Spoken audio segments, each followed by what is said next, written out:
This is a quick walkthrough showing exactly how to use HedgeHog, step by step. Start on the home screen.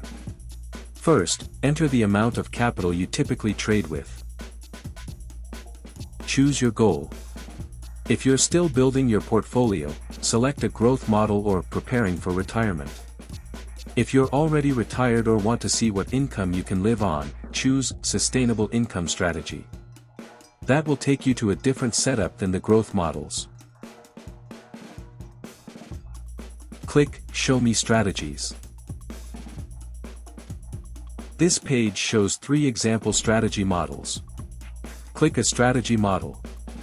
Click through different years to see how the portfolio performed in each market environment. As you change the positions, the graph updates instantly. If you like a setup, you can save your 3 favorite strategies. The hedges you see here are tools that help protect your portfolio during down markets. Tail, CMB, GDX, and EUO are common hedge strategies.